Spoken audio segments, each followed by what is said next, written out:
बिस्मिल्लाहिर्रहमानिर्रहीम। अस्सलाम वालेकुम। आज हम basic terms of financial accounting को डिस्कस करेंगे।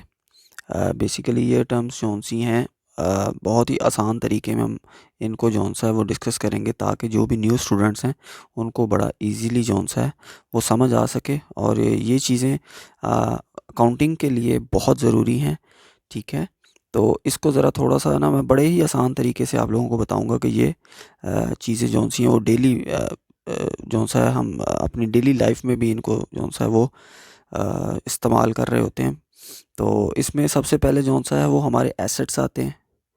ठीक है, दूसरी हमारी लाइबिलिटीज़ होती हैं, तीसरे रेवेन्यूज़ होते हैं, फिर एक्सपेंसेस होते हैं, और फिर हमारी जौन सा है ना एंड पे आ जाती है इनकम। सबसे पहले हम जौन सा है वो एसेट्स को डिस्कस कर लेते हैं। एसेट्स बेसिकली आपके बिजनेस के फाइनेंशियल रिसोर्सेज होते हैं, वो चीज़ें जो फ्यूचर में आपके लिए प्रॉफिट जनरेट करा रही होती हैं वो एसेट्स कहलाती हैं। मिसाल के तौर पर मशीनरी जिससे हम प्रोसेसेस कराते हैं और उस पे जौन सा हम प्रॉफिट जौन सा है वो जनरेट कराते हैं।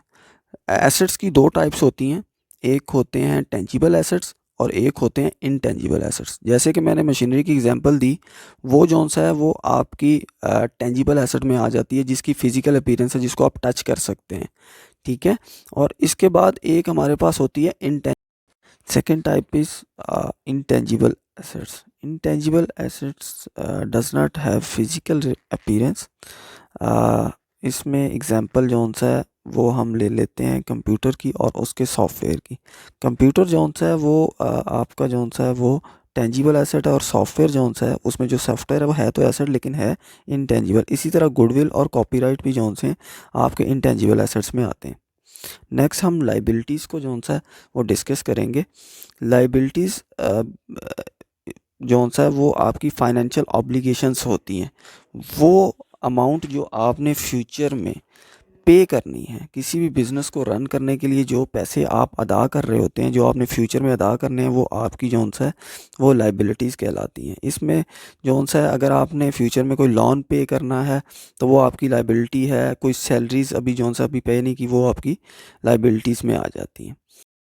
रेवेन्यू बेसिकली आपकी टोटल सेल्स जौन सी हैं, जितनी भी आप टोटल सेल्स कर रहे हैं, जितनी भी टोटल आमदनी हो रही है आपको, वो जौन सा है वो आपके रेवेन्यूज़ होते हैं। इसमें बेसिकली अगर आप डेली की सेल कर रहे हैं 10,000 रुपये की, तो वो जो 10,000 हैं वो आपकी रेवेन्यूज़ हैं। जब आप इनके एक्सपेंसेस को इसमें से निकाल देंगे, टोटल जो एक्सपेंसेस भी हुए, आपने सेल्स पर्सन रखा हुआ था या आपके इलेक्ट्रिसिटी के जो एक्सपेंसेस है, इनको निकालने के बाद जौन सा है वो अमाउंट आती है आपके पास इनकम। यहाँ पे स्टूडेंट जौन सा वो कंफ्यूज हो जाते हैं रेवेन्यू और इनकम को लेके। आगे जाके हम जौन सा है वो इनकम को भी डिस्कस करेंगे, लेकिन रेवेन्यू को यहाँ पे समझाना जौन सा वो इसलिए ज़रूरी है कि जितनी भी टोटल सेल्स हैं विदाउट एक्सक्लूडिंग एक्सपेंसेस, वो आपकी हैं रेवेन्यूज़।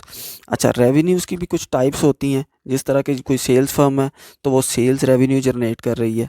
ठीक है, कोई बैंक्स वगैरह हैं वो लोन्स प्रोवाइड करते हैं, तो वो जौन सा है वो उसको हम इंटरेस्ट रेवेन्यू कर देंगे, कह देते हैं। ठीक है, उसके अलावा हम थर्ड नंबर पे जौन सा है कोई भी सर्विसेज प्रोवाइडर हैं कोई फर्म, तो वो जो रेवेन्यू जनरेट कर रही होती है तो उसे हम कहते हैं सर्विस रेवेन्यू। इसी तरह रेंटल रेवेन्यू है, कोई भी बिल्डिंग आपने रेंट पे दी हुई है तो उससे हम जो टोटल जो रेवेन्यू जनरेट कर रहे हैं उसको हम रेंटल रेवेन्यू का नाम देते हैं। तो इस यहाँ पे जौन सा है वो रेवेन्यू और इनकम में होपफुली आपको क्लैरिटी हो गई होगी आज, और इंशाल्लाह आप नेक्स्ट कोई भी गलती नहीं करेंगे। हम बात करेंगे अब एक्सपेंसेस की। एक्सपेंसेस जैसा कि आप सब लोग जानते ही होंगे कि जितने भी खर्चे होते हैं उनको हम एक्सपेंसेस का नाम देते हैं। बिज़नेस में भी हमारे बहुत सारे खर्चे हो रहे होते हैं, उसको स्टेबल करने में, उसके रेवेन्यू जनरेट करने में, तो उनको हम कहते हैं एक्सपेंसेस। जिस तरह हमने पीछे रेवेन्यूज़ की बात की थी, तो वो जो रेवेन्यूज़ हैं उनको जनरेट करने के लिए, वो सेल्स जौन सी हैं करने के लिए हमें बहुत सारे खर्चे करने पड़ते हैं।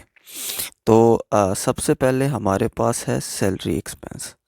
सैलरी एक्सपेंस जितने भी हमारे एम्प्लॉइज़ वो जो काम कर रहे होते हैं उनको हम जो पैसे देते हैं उनको हम सैलरीज एक्सपेंस का नाम देते हैं। बेसिकली वो तो हमारे एक्सपेंसेस ही हो रहे होते हैं ना, बिज़नेस के तो वो एक्सपेंसेस ही हैं। इसी तरह यूटिलिटी बिल्स हैं, जितने भी यूटिलिटी एक्सपेंसेस हैं, सॉरी, जितने भी बिल्स हम यूटिलिटी के दे रहे हैं, मिसाल के तौर पे हम इलेक्ट्रिसिटी का बिल दे रहे हैं, हम गैस का बिल दे रहे हैं, या कोई और बिल कोई भी जो दे रहे हैं, हम उनको कौन सा यूटिलिटी एक्सपेंसेस कहते हैं। इसी के साथ फिर आगे मेंटेनेंस एक्सपेंसेस हैं। मेंटेनेंस एक्सपेंसेस की एग्जांपल यही है कि जिस तरह आप अपनी कार की मेंटेनेंस करा रहे होते हैं मंथली बेसिस पे, जो भी सर्विस करा रहे होते हैं, तो वो आपका तो एक्सपेंस ही हो रहा होता है। इसी तरह प्लांट जो हमारी मशीनरी है उसकी भी हम मेंटेनेंस करा रहे होते हैं, इसी तरह बिल्डिंग की भी मेंटेनेंस करा रहे होते हैं। फिर हमारे पास आ जाता है इनकम टैक्स।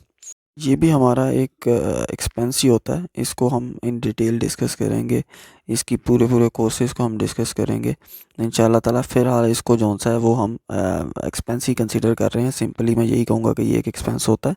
इसके बाद हम एडवर्टाइजिंग एक्सपेंस की बात कर लेते हैं। एडवर्टाइजिंग एक्सपेंस बेसिकली जितनी भी मार्केटिंग एक्सपेंस कर रहे हैं आप किसी भी प्रोडक्ट को सेल आउट करने के लिए, वो आपकी जौन सा है वो एडवर्टाइजिंग में आ जाते हैं। इसको भी हम इन डिटेल डिस्कस करेंगे। इसके बाद एक छोटा सा कॉन्सेप्ट है डेप्रिसिएशन का। डेप्रिसिएशन बेसिकली छोटा सा नहीं, एक बहुत बड़ा कॉन्सेप्ट है। जो भी मार्केट वैल्यू आपकी किसी भी प्रोडक्ट की जौन सी है वो ईयरली बेसिस पे कम हो रही होती है, उसको हम कहते हैं डेप्रिसिएशन एक्सपेंस। नेक्स्ट टर्म है हमारी इनकम। इनकम हम बेसिकली उसको कहेंगे कि जो भी ख़र्चे निकालने के बाद जो अमाउंट हमारे पास बच जाएगी वो हमारी इनकम कहलाएगी। जब हम रेवेन्यू को डिस्कस कर रहे थे तो मैंने आपको बताया था कि रेवेन्यू और इनकम में क्या फ़र्क क्या होता है। तो जितनी भी सेल्स हमने की हुई होती हैं उसमें से हम जब अपने एक्सपेंसेस को माइनस कर देते हैं, जितने भी ख़र्चे होते हैं उनको निकाल देते हैं, तो वो हमारे पास जो सा है वो इनकम आ जाती है। ठीक है, जितने भी इकोनॉमिक बेनिफिट्स हमें बिज़नेस में मिल रहे होते हैं उसे हम इनकम का नाम देते हैं। तो यहाँ मैंने एक एग्जांपल भी जौन सा है वो नीचे आपके साथ शेयर किया, जिससे आपको इजीली जौन सा है वो पता चल जाएगा कि इनकम को बेसिकली फाइंड आउट किस तरह किया जाता है। तो income is equal to revenue minus expenses. Then जौन सा है वो आपके पास एक हैंडसम अमाउंट आ जाती है जिसे आप इनकम का नाम देते हैं। तो अब मैं आप लोगों के साथ एक क्विक ओवरव्यू इन 5 टर्म्स जो हमने डिस्कस की उसका जौन सा है वो ओवरव्यू दूंगा। उसमें मैं एक बिज़नेस की एग्जांपल ले लेता हूँ जिसमें वो सारी चीज़ें इजीली आपको पता चल जाए कि एसेट्स क्या होते हैं, लाइबिलिटीज़ क्या होती हैं, रेवेन्यूज़ क्या होते हैं, एक्सपेंसेस क्या होते हैं और इनकम क्या होती हैं। अज्यूम कर लेते हैं कि मैं जौन सा है वो एक शू मैन्युफैक्चरिंग का बिज़नेस स्टार्ट करना चाहता हूँ। तो उसमें मेरे पास कैपिटल नहीं है, बेसिकली इन्वेस्टमेंट नहीं है, तो मैं बैंक से लोन ले लेता हूँ 2 ईयर्स के लिए, 3 ईयर्स के लिए। और अपना एक जौन सा है वो उस जो लोन मैं बैंक से ले रहा हूँ उसके मैं अपने एसेट्स परचेज़ कर लेता हूँ। फॉर एग्जांपल मैं मशीनरी परचेज़ कर लेता हूँ, एक एम्प्लॉई को हायर कर लेता हूँ। ठीक है, तो ये जो बैंक लोन है ये मेरी लाइबिलिटी है। ठीक है, फॉर 2 ईयर्स। और जो एसेट्स मैंने मतलब मशीनरी वगैरह परचेज़ की वो मेरे एसेट्स हैं। ठीक है, और और फिर उसके बाद जब मैं प्रोडक्शन स्टार्ट कर दूंगा तो जो इलेक्ट्रिसिटी के बिल्स होंगे वो मेरे जौन से हैं वो एक्सपेंसेस हो जाएंगे।